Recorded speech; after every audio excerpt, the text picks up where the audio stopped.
सरकार अपने 2 साल पूरे कर चुकी है और इन 2 सालों में एक बड़े बदलाव की तस्वीर हमारे सामने आई है और एक विशेष बात रही है नीतियों के निर्माण को लेकर। और इसी पहल के तहत सरकार ने योजना आयोग की जगह नीति आयोग की संकल्पना दी और एक बड़े बदलाव की नींव रखी। अब न सिर्फ राज्यों की बराबरी की भूमिका है नीतियों के निर्माण में, देश के विकास में, बल्कि प्रधानमंत्री ने एक टीम इंडिया का नारा भी दिया और कई बड़े बदलावों की शुरुआत हुई। और क्या कुछ हुआ है योजना के निर्माण के क्षेत्र में, नीति आयोग के क्षेत्र में, और इसी पे बात करने के लिए हमारे साथ हैं योजना राज्य मंत्री राव इंद्रजीत सिंह जी। बहुत बहुत स्वागत है सर आपका हमारे इस विशेष कार्यक्रम में। अगर हम पिछले 2 सालों में देखें तो एक बड़ा बदलाव तो यही आया है कि नीति आयोग हमारे अब सामने है। किस तरह का बदलाव देखने को मिला इन 2 सालों में इस पहल के तहत? देखिए, पहले जब भी प्लानिंग कमीशन कोई नीति निर्धारित करती थी तो स्टेट्स का सिर्फ पार्टिसिपेशन होता था 1 बार या 2 बार साल के अंदर, और जो नीति बनती थी उसके अंदर स्टेट्स की कोई पार्टिसिपेशन नहीं होती थी। किसी के हक में जाए, किसी के विपक्ष में जाए, इसके ऊपर उनका कोई बयान नहीं आ सकता था। लेकिन जब से नीति आयोग बनी है, कोऑपरेटिव फेडरलिज्म का जो नारा मोदी सरकार ने दिया है, उससे एक्टिवली स्टेट्स को, उनके चीफ मिनिस्टर्स को, उनके पॉलिटिशियंस को, उनके ब्यूरोक्रेट्स को, सबको इन्वॉल्व करके एक नीति बनाई जाती है। और 3 मुख्य मुद्दे हमारे हैं।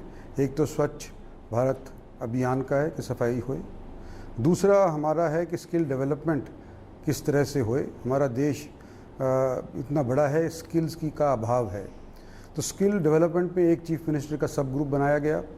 दूसरा, जैसे मैंने बताया आपको, स्वच्छ भारत का बनाया गया, और एक तीसरा भी सब ग्रुप बनाया गया जिसके अंदर जो सेंट्रली स्पॉन्सर्ड स्कीम्स हैं, जो हमारे देश के निर्माण के लिए, इसको आगे बढ़ने के लिए महत्वपूर्ण सरकार की तरफ से मानी जाती हैं, इनके 3 सब ग्रुप्स बनाए गए और उन्होंने अपनी रिपोर्ट पेश कर दी, प्रधानमंत्री को पेश कर दी और उसको हमने एक्सेप्ट कर लिया। तो सभी स्टेट्स का बराबरी के तौर के ऊपर आज के दिन नीति आयोग में और उसकी नीतियों बनाने के अंदर हिस्सेदारी है। बिल्कुल, अब एक नई तस्वीर हमारे सामने, और ये कहा गया कि जिस तरह से वित्त आयोग की रिपोर्ट भी आई और जिस तरह से केंद्रीय करों में राज्यों की भूमिका बढ़ी, उनकी भागीदारी बढ़ी, राज्यों की आय बढ़ी, ये कितना बड़ा फर्क ला रहा है? काफ़ी। इसमें सबसे बड़ा जो डंडा प्लानिंग कमीशन के पास वो होता था कि किसी स्टेट को अगर लाइन में रखना है तो वो कहता तुम्हारे हम पैसे या तुम्हारे पैसे की मंजूरी इस प्लान के तहत हम रोक लेंगे या कम कर देंगे। अब वो हमारे पास डंडा उस तरह का नहीं है, कोऑपरेटिव फेडरलिज्म का दौर है। और आज के दिन कुल जो centrally divisible pool of taxes है, उसका 40% हिस्सा हम स्टेट को सीधे के तौर के ऊपर दे देते हैं। हमारे नीति आयोग के माध्यम से जाने की आवश्यकता नहीं, वो सीधे स्टेट के खाते के अंदर चढ़ जाती है। और ये अंतर पिछले प्लानिंग कमीशन की तुलना में अगर हम कंपेयर करें तो पहले 30% जाया करता था, लेकिन 14 फाइनेंस कमीशन ने अपनी रिपोर्ट दी, उसने कहा कि नहीं भई ये तो कम है, तुम इसको 40% करो। तो हमने इन टोटो उनकी रिकमेंडेशन मान ली और 30 से हमने 40% centrally divisible pool of taxes का हिस्सा स्टेट्स के अंदर डायरेक्टली बांट दिया। कुल मिलाकर के अगर मॉनेटरी टर्म्स के अंदर इसको अगर हम गिने तो 1.78 लाख करोड़ का कुल मिलाकर के सब स्टेट्स को फ़ायदा इससे हुआ है। और जहां पहले नीति आयोग जब नहीं बनी थी, जब हर साल के अंदर 2%, 3% बढ़ोतरी हर एक स्टेट को मिलती थी पैसे के तौर के ऊपर, अब वो 10% इकट्ठी मिल गई है। और हमने ये भी कह दिया कि जिस तौर के ऊपर, जिस चीज़ के ऊपर तुम प्रमुखता के तौर के ऊपर पैसा खर्च करना चाहते हो, उसकी अनुमति तुम्हारे को है, हम तुम्हारे ऊपर दबाव नहीं देंगे, तुम अपने फैसले खुद करो, जिसकी ज़रूरत पहले होती है उससे पहले पैसे खर्च करो। बिल्कुल, और जिस तरह से आप भी कह रहे हैं जो कोऑपरेटिव फेडरलिज्म है, और प्रधानमंत्री ने खुद एक नारा दिया, टीम इंडिया का नारा, तो ये नारा कितना काम कर रहा है आपको लगता है? मैं समझता हूँ बड़ा अच्छा काम कर रहा है, क्योंकि जो ये सब ग्रुप्स बने हैं, सब स्टेट्स के, छोटे के बड़े के अलग अलग पंगे होते हैं, तो वो सारे के सारे सब ग्रुप्स के अंदर सारे के सारे एक दूसरे को अबव पार्टी लाइंस उठ करके सॉल्व करने के लिए वो आपस में चर्चा करते हैं। और जब वो फिर वो नीति बना लेते हैं, वो सारे देश के अंदर अलग अलग विभाग के अलग अलग विभाग के अलग अलग प्रांतों के अंदर उस नीति को भेज दिया जाता है और स्टेट्स मैं समझता हूँ उसके ऊपर अमल करती हैं। तो अबव पॉलिटिक्स उठने के लिए ये जो प्रधानमंत्री ने सोच रखी थी ये काफ़ी कामयाब है। लेकिन ये कितना आसान था केंद्र अपने रिसोर्सेज, अपने संसाधनों को राज्यों के साथ बांटना, क्योंकि इससे पहले ये देखने को नहीं मिला। ये तो बड़प्पन है मैं समझता हूँ कि मोदी सरकार का, नरेंद्र भाई मोदी का, क्योंकि वो खुद भी चीफ मिनिस्टर रह चुके हैं और क्या समस्याओं का सामना करना पड़ता था, किस तरह से झोली पसार करके नीति आयोग प्लानिंग कमीशन से पैसे के लिए पैसे मंजूर करवाने पड़ते थे, तो उनको पता था, एक्सपीरियंस था। उस तौर पे सबसे पहला कदम उन्होंने जो किया वो ये था कि प्लानिंग कमीशन के पावर्स पैसे बांटने के थे वो काट दिए, नीति आयोग बना दिया और नीति आयोग के तहत थिंक टैंक के तौर के ऊपर और मॉनिटरिंग के तौर के ऊपर आज के दिन हमारे को अख्तियार है। ये हम अपनी तरफ से सरकार को देने लग रहे हैं और मैं समझता हूँ लाभदायी हर एक विभाग के लिए, चाहे वो सेंटर का हो या हर एक स्टेट के लिए, ये लाभदायी रहेगा। बिल्कुल। एक आपने जिक्र किया जो स्किल इंडिया और इस तरह की कोशिशें चल रही हैं, अटल नवाचार मिशन की भी बात सामने आई, सेतु परियोजना की भी बात है, तो इसमें क्या अब तक निकल कर आ पाया है, क्योंकि एक बड़ी महत्वाकांक्षी योजना है। देखिए, स्किल डेवलपमेंट के बिना हमारा देश आगे बढ़ नहीं सकता। चाइना हमारे से इसी तौर के ऊपर आगे है क्योंकि उनके पास स्किल्ड लेबर है, हमारे पास अनस्किल्ड लेबर बहुत है, उसको स्किल्ड के अंदर तब्दील करना हमारी योजना है। तो स्किल डेवलपमेंट का एक अलग सब ग्रुप चीफ मिनिस्टर्स का जैसे मैंने बनाया वो अपनी रिपोर्ट दे रहा है और दे चुका है और उसके तहत हम 4 करोड़ बच्चों को स्किल्ड बनाना चाहते हैं ताकि हमारी जो नई नई फैक्ट्री खुल रही हैं उसके अंदर उनको रोज़गार मिले, नौकरी मिले। तो ये हमारी नीति है और मैं समझता हूँ कि इसके अंदर कामयाब हम हो रहे हैं पूरे तौर के ऊपर। सर, एक नई बात सामने आई है कि पंचवर्षीय योजना की जो संकल्पना थी, जो सोच थी, अब उससे आगे बढ़कर 15 साल के विजन डॉक्यूमेंट की बात हो रही है, फिर 7 साल के एक शॉर्ट टर्म, मिड टर्म और 3 साल के शॉर्ट टर्म योजनाओं की बात हो रही है। क्या है ये संकल्पना?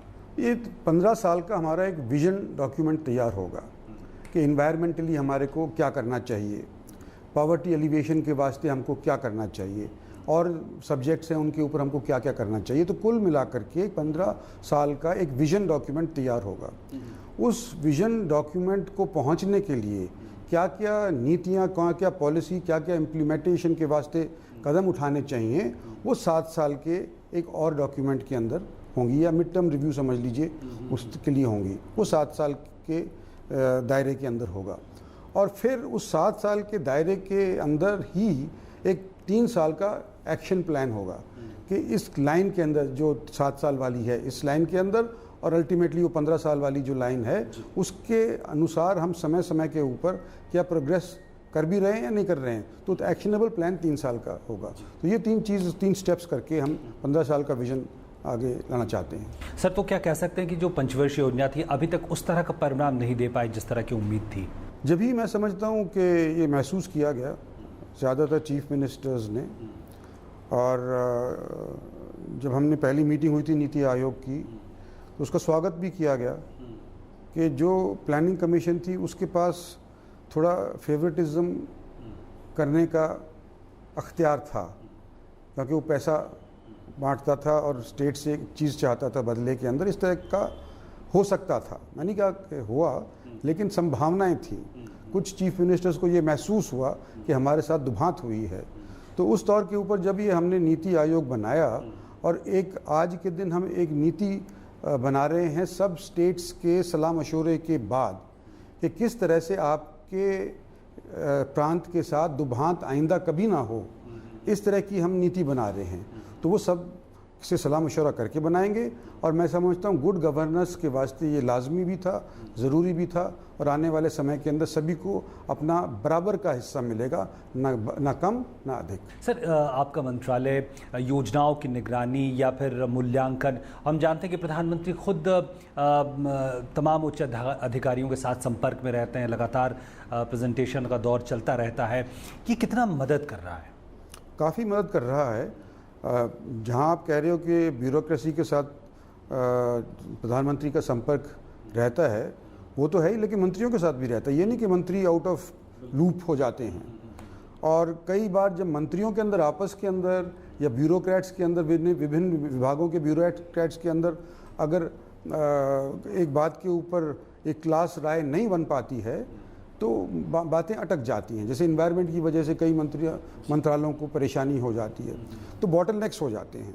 और वो बॉटलनेक्स सुलझाने का तरीका यही है कि यदि प्रधानमंत्री के पास जाओ, जब आपस के बराबर के मंत्री आपस के अंदर नहीं तय कर पा रहे हैं तो वे एक तीसरे के पास जाओ जो आपसे बड़ा है। तो प्रधानमंत्री के पास जो ये सारी फीडबैक आती है या हम नीति आयोग वाले उनको प्रेजेंट करते हैं, तो कई बॉटलनेक्स और कई योजनाएं जो कई सालों से अटकी पड़ी हुई थी उनका समाधान हो गया, इम्प्लीमेंटेशन वो आ गई।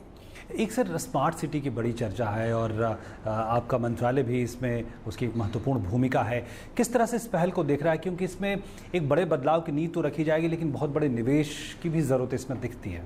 जी हाँ, उसमें कोई शक की बात नहीं, निवेश तो चाहिए ही हर एक सिटीज़ के अंदर, क्योंकि सिटीज़ के अंदर लोग आकर के शहरों के अंदर आकर के गाँव से बस रहे हैं और जो सुविधा फ़र्ज़ करो कि 1 लाख लोगों के लिए एक शहर के अंदर थी, जब वहाँ पे 4 लाख हो जाएंगे तो सुविधा चरमरा जाएगी।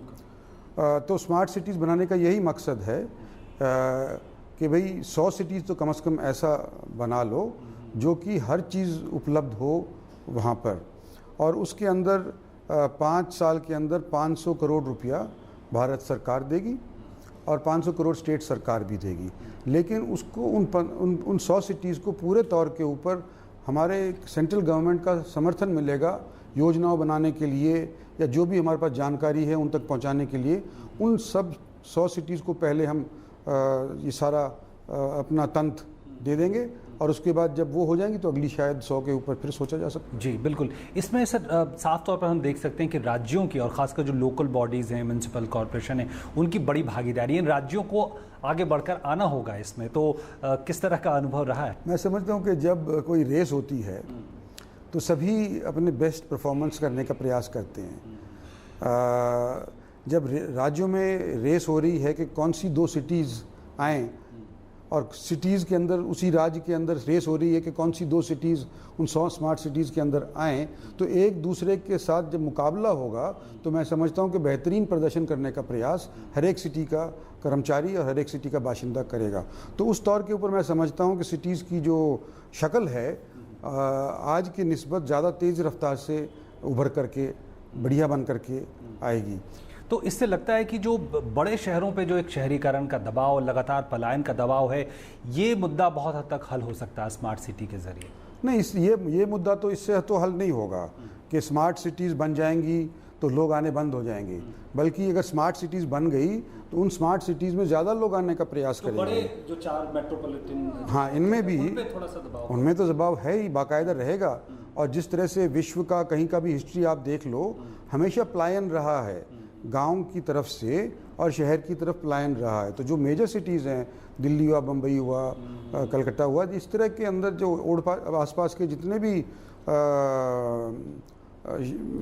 गांव के बाशिंदे हैं, कस्बे हैं, वो बेहतर ज़िंदगी चाहते हैं, इसी वास्ते दिल्ली आते हैं ना। तो वो मतलब जारी रहेगा, लेकिन वही सुविधा जो आपको स्मार्ट सिटीज़ में या दिल्ली में या कलकत्ता या मुंबई में मिल रही है, वही स्थिति उनके करीब की मेरठ के अंदर मिल जाए, जयपुर के अंदर मिल जाए, किसी और छोटी सिटी के अंदर मिल जाए, तो पलायन कम होगा। और हम ये चाहते हैं कि पलायन उतना ही हो जितना इन सिटीज़ का इंफ्रास्ट्रक्चर संभाल सके। तो ये प्रयास भी है कि जहाँ हम स्मार्ट सिटीज़ बना रहे हैं वहाँ ये भी हम कोशिश के अंदर हैं कि जो छोटी सिटी हैं या गांव के अंदर जो रहने वाले लोग हैं उनको भी मूल रूप सुविधाएं उपलब्ध करवा दें जो कि सिटी के अंदर उपलब्ध होती हैं। जी, एक बड़ा मुद्दा था, इस पे आपने कुछ दिनों पहले बयान भी दिया था, जो स्पेशल कैटेगरी के स्टेट्स हैं उनको लेकर किस तरह का बदलाव हुआ है या किस तरह से मंत्रालय उनको देख रहा है, जिस तरह से अलग से फंडिंग होती है उनकी? देखिए, स्पेशल कैटेगरी स्टेट्स के लिए एक कायदा निर्धारित था कि कौन स्पेशल कैटेगरी स्टेट में आ सकता है। तो एक तो बड़ा लाजमी क्राइटेरिया ये था कि वो हमारी बॉर्डर स्टेट्स होनी चाहिए, जैसे जम्मू एंड कश्मीर हुआ, उत्तराखंड हुआ, असम के साइड के, वही सारे 7-8 नॉर्थ ईस्टर्न स्टेट्स हैं, इनके साथ बॉर्डर लगता है, चाइना का लगता है, बर्मा का लगता है, इधर उधर का लगता है, पाकिस्तान का लगता है।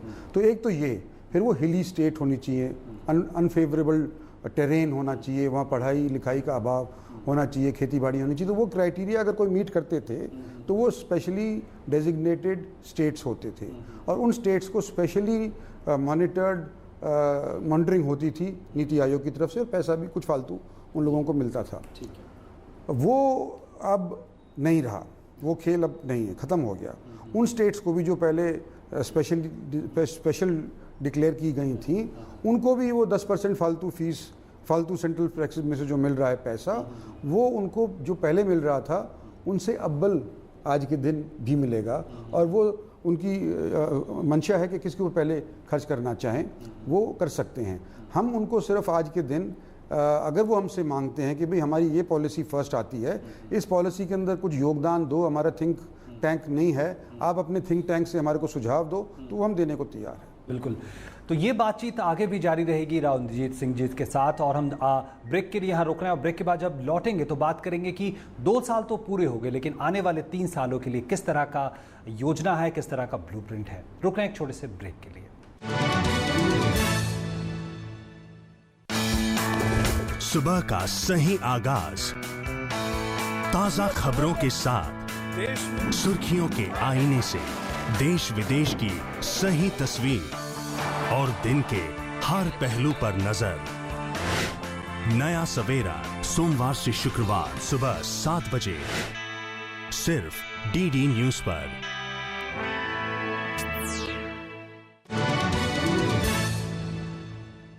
ब्रेक के बाद एक बार फिर से आपका स्वागत। हम विशेष संवाद में बात कर रहे हैं योजना राज्य मंत्री राव इंद्रजीत सिंह जी से। इंद्रजीत जी, अगर हम देखें जिस तरह से एक बड़ा मुद्दा ये रहा था कि योजनाएं केंद्र सरकार बनाती है और उसमें कई बार राज्यों की भी भूमिका होती है आर्थिक तौर पर। कई बार राज्य होता है आर्थिक तौर पर उतने मजबूत नहीं होते हैं तो योजनाएं लागू नहीं हो पाती। ये जो पुरानी समस्या रही है, इसको कैसे देख रहे हैं और कैसे इसका समाधान निकाल रहे हैं? वो तो प्लानिंग कमीशन के टाइम की आप बात कर रहे हैं कि कई स्टेट्स के पास पैसा नहीं होता बराबर के तौर के ऊपर, या 30% या नॉर्थ ईस्टर्न स्टेट्स थी, उनको सिर्फ कई बार 10% योजना का हिस्सा देना पड़ता था, तो उसके लिए भी उनके पास पैसा नहीं हुआ करता था।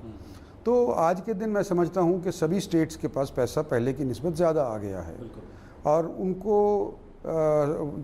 खुद अख्तियार है कि किस पे वो पहले खर्च करना चाहें। जहाँ तक जो हमारे देश को आगे बढ़ाने के लिए जो योजनाएं हैं, जो हम सेंटर से मॉनिटर करते हैं, जैसे इंफ्रास्ट्रक्चर का हुआ, एग्रीकल्चर का, पॉवर्टी एलिवेशन का, इस तरह की जो योजनाएं हैं वो हम सेंट्रली स्पॉन्सर करते हैं। उसको स्पॉन्सर जो पेरेंट विभाग है केंद्र का, वही उसको स्पॉन्सर करता है, वो इसको देख रेख करता है। नीति आयोग का तो केवल ये है कि सेंट्रल स्कीम अगर कोई है और नॉर्थ ईस्ट में लागू हो रही है तो ये क्या कायदे से हो रही है कि नहीं हो रही है, उसकी मॉनिटरिंग हमारे जिम्मे है। तो वो हम मॉनिटरिंग करते हैं, प्रधानमंत्री को अपना ब्यौरा जो भी हमारे को मिलता है वो सौंप देते हैं, तो प्रधानमंत्री उसके ऊपर फिर एक्शन लेते हैं। एक बड़ा मुद्दा ये भी है, गरीबी उन्मूलन को लेकर काफ़ी मंत्रालय सक्रिय रहा है। इसको लेकर क्या लक्ष्य निर्धारित किए गए हैं और किस तरह से इसे आप देख रहे हैं? देखिए, गरीबी देश के अंदर है, इसके अंदर कोई शक की बात नहीं है। एक दो रिपोर्ट्स आई थी, एक तो तेंदुलकर कमेटी की रिपोर्ट आई थी और एक और बाद के अंदर रघु राजन नाम के एक व्यक्ति, मेरे ख्याल से उनका ऐसा था, उन्होंने दी थी।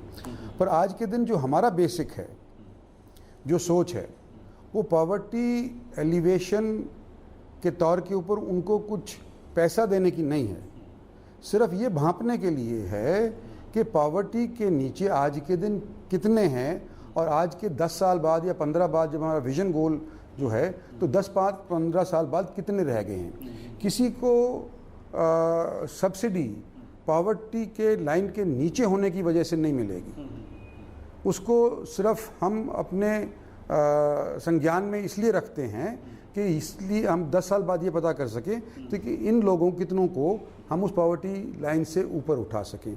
तो जो भगदड़ मचती है कि हमको भी पॉवर्टी लाइन के नीचे रखो ताकि हमारे को सुविधा मिल जाएगी, गैस मिल जाएगी, ये मिल जाएगा, वो मिल जाएगा, वो भगदड़ ख़त्म हो जाएगी। हम उसको सिर्फ एक एकेडमिक तौर के ऊपर इस्तेमाल करना चाहते हैं, ना कि कोई धन उनको वितरण करने के वास्ते इस्तेमाल करना चाहते हैं। अगर इसको हम ऐसे देखना चाहें कि अब राज्यों को खुद इतना सशक्त बनाया जा रहा है कि इस तरह के मुद्दों पे अलग से फंडिंग ना हो।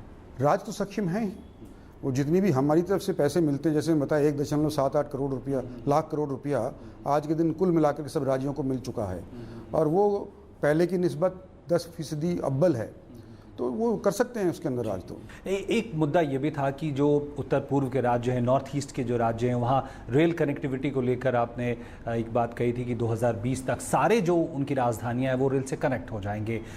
एक बड़ा लक्ष्य है, कैसे इसको देख रहे हैं? ये लक्ष्य करने का है रेलवेज़ की, जैसे कि आप जानते हैं और सभी समझते भी हैं कि माली हालत रेलवेज़ की पिछले सालों के अंदर इतनी बढ़िया नहीं बन पाई या ना रह पाई, बन पाई तो नहीं, रह नहीं पाई। वो अपीजमेंट के तौर के ऊपर जिधर का मंत्री होते थे, जिधर की सरकार होती थी, तो उधर की तरफ को ही पैसेंजर्स को सुविधा मिलती जाती थी और उसकी इम्प्रूवमेंट का कुछ होता नहीं था। तो मैं समझता हूँ कि गुड गवर्नेंस के तहत जो हमारी सरकार ने ये फैसला लिया, सुरेश प्रभु ने जो ये फैसला लिया कि हम पहले 2 साल के अंदर कोई नई रेलवे लाइन नहीं बिछाएंगे, कोई नई पब्लिक अपीजमेंट के वास्ते कोई ट्रेन नहीं चलाएंगे, कोई ट्रेन की अगर हमने पहले वो सर्वे भी कर रखी है, उसके ऊपर भी हम अभी तक पैसा खर्च नहीं करेंगे, हालांकि वो ज़रूरी है।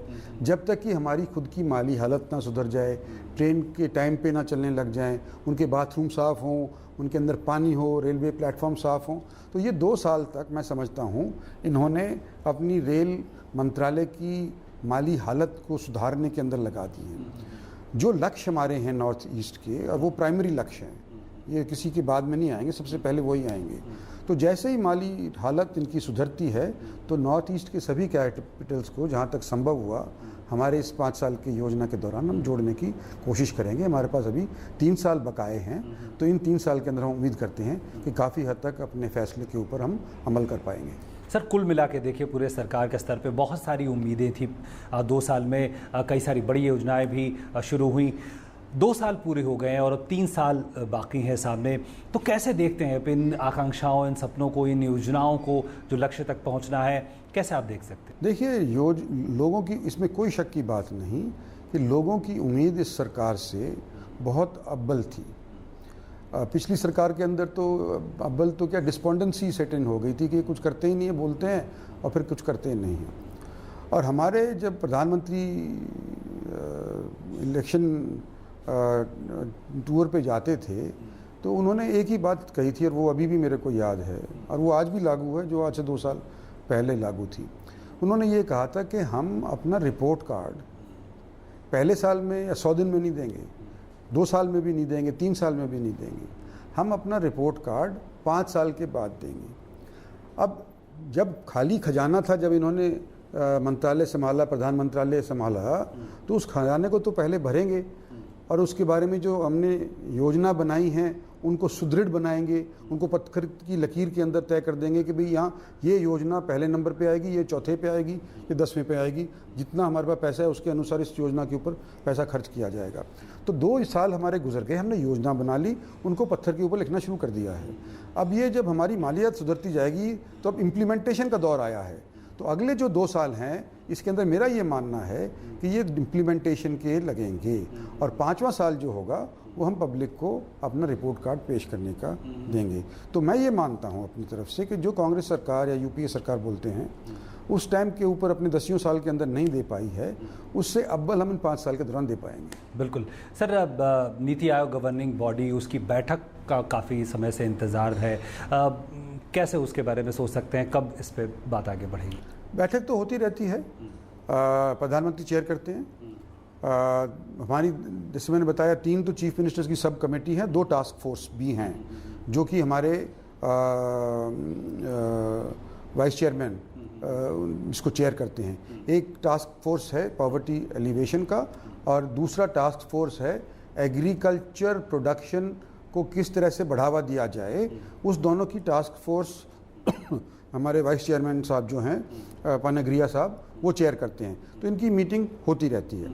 इसके अलावा समय समय के ऊपर जो सब ग्रुप्स हमारे चीफ मिनिस्टर्स के होते हैं, एक सब ग्रुप में कोई 7-8 चीफ मिनिस्टर्स होते हैं, उनकी भी मीटिंग अलग अलग टाइम पे होती रहती हैं और उनका निचोड़ फिर आता है नीति आयोग के पास और प्रधानमंत्री के पास, और वो नीति बन जाती है या वो योजना बन जाती है। सर, आखिरी में मैं जानना चाहूँगा कि डिसइन्वेस्टमेंट और उसको लेके भी कई पॉलिसी पेपर्स तैयार हो रहे थे, क्या इस पर प्रगति है? डिसइन्वेस्टमेंट तो मैं समझता हूँ ज़रूरी है।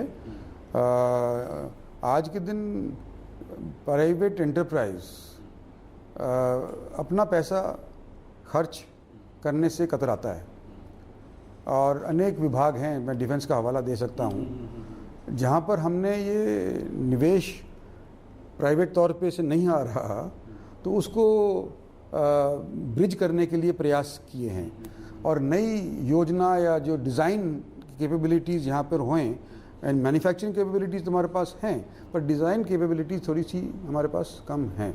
तो और विभाग ने भी लिया होगा। डिफेंस का तो मुझे मालूम है कि ये जो हमारी मेक इन इंडिया का जो नारा है, उसमें एक बड़ा इंजन गाड़ी को, इंडिया की गाड़ी को आगे खींचने वाला डिफेंस का है।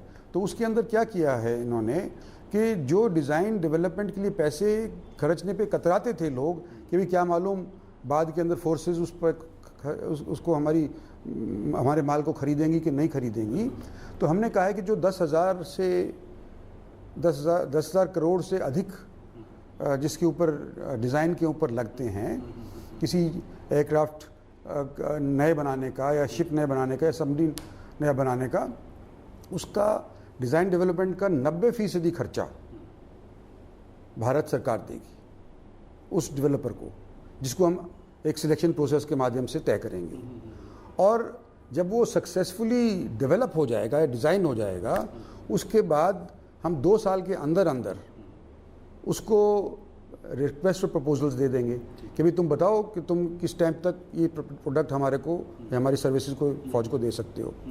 और अगर 2 साल के अंदर हम वो नहीं रिक्वेस्ट और प्रपोजल्स डाले, तो जो 10% उसका शेयर था, वो 10% भी हम उसको वापस लौटा देंगे। तो उसको हींग लगेगा ना फटकड़ी, और हमारा डिज़ाइन डेवलपमेंट का टीम लग जाएगा, हमारा डिज़ाइन डेवलपमेंट का बन जाएगा। इसी तरह से मध्य दरमियाना मतलब किस्म के जो एंटरप्रेन्योर्स हैं या इंडस्ट्रियलिस्ट हैं, 3,000 से लेकर के 10,000 करोड़ तक का जिनका खर्चा हो सकता है, वो दरमियाना कहलाए जाएंगे। उनके लिए भी हमने नीति बनाई है डिफेंस के अंदर।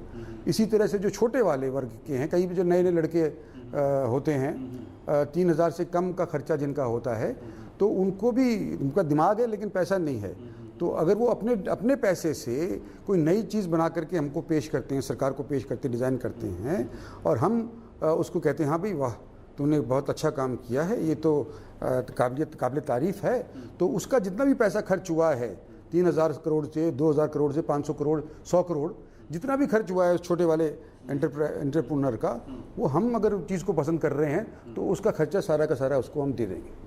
सर, बहुत बहुत धन्यवाद हमारे इस विशेष संवाद में बातचीत करने के लिए। बहुत बहुत धन्यवाद और आगे के लिए बहुत बहुत शुभकामनाएं। Thank you very much. तो ये थे हमारे साथ विशेष संवाद में योजना राज्य मंत्री स्वतंत्र प्रभार राव इंद्रजीत सिंह जी। फिलहाल हमारे इस विशेष संवाद में इतना ही। नमस्कार।